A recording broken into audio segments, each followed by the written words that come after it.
All right, so you've probably stared at a poem before and just thought, what am I even looking at? Well, today we're going to crack that code. We're diving into two totally different but super powerful toolkits that pretty much change the game for how we read. Let's jump in. Okay, take a look at this. This is our main exhibit for today. Just 2 lines by Ezra Pound. That's it, the entire poem. The apparition of these faces in the crowd, petals on a wet black bough. Just let that sink in for a second. 12 words. It's beautiful, kind of weird, and it's the perfect little puzzle for us to try and solve with the tools we're about to learn. Yeah, that's the whole thing. So what do you even do with that? It's like a photograph, right? An image just pops into your head. But what's the point? What is this poem trying to do? You know, just saying, I like it or I don't get it isn't really enough. To really dig in, you need a plan, a strategy. You need a toolkit.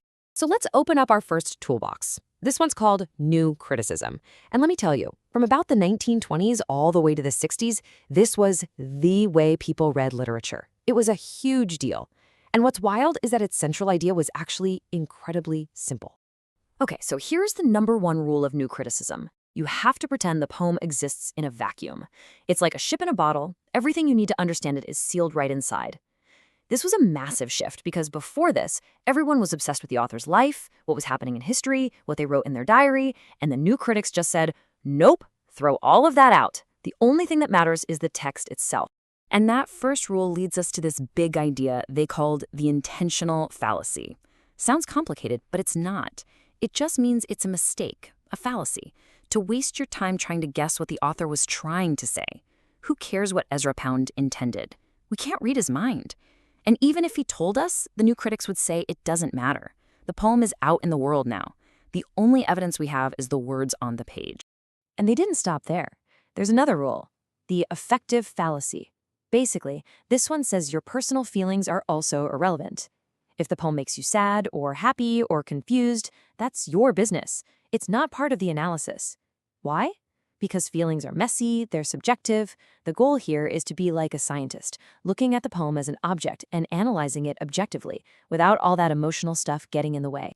So when you put all these rules together, you get this beautiful idea from a critic named Cleanth Brooks. He said a great poem is like a well-wrought urn. Think about it. It's this perfect, self-contained piece of art. You don't need to know the potter's life story to appreciate it, right? You just look at its shape, its patterns, how it all holds together. And that's exactly what a new critic does. Their whole job is to do a close reading, to get their magnifying glass out and just look at the text and only the text, to see how all the little pieces, the paradoxes, the ironies, the tensions, create this single, unified meaning. Okay, so that's toolkit #1. Now let's pack that away and open up a completely different one. And what's so cool is that this second school of thought, Russian formalism, was popping up in Russia at the exact same time. And just like the new critics, they were obsessed with the text itself. But, and this is a huge but, they were asking a totally different question. See, the Russian formalists didn't really care about what a poem meant. That wasn't the interesting part for them.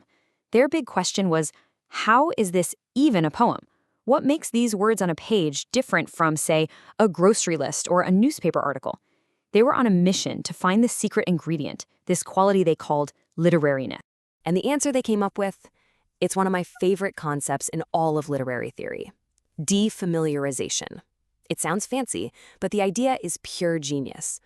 A critic named Viktor Shklovsky said that we all go through life on autopilot, right? We don't really see the things around us anymore. The job of art, he said, is to kick us out of that trance. It takes something totally normal and makes it weird, makes it strange, so we're forced to look at it with fresh eyes and actually see it again. So this chart really breaks it down perfectly. Think of it like this. New criticism is like asking a chef what the meaning of their dish is. What does it represent? They're looking for that deep, unified flavor. Russian formalism, on the other hand, is like asking the chef how they made the dish. What are the ingredients? What techniques did they use? They're interested in the recipe, the mechanics of how it was constructed. What versus how? Interpretation versus construction. That's the key difference. Okay, that's enough abstract talk. The best way to understand these toolkits is to actually use them. So let's get our hands dirty.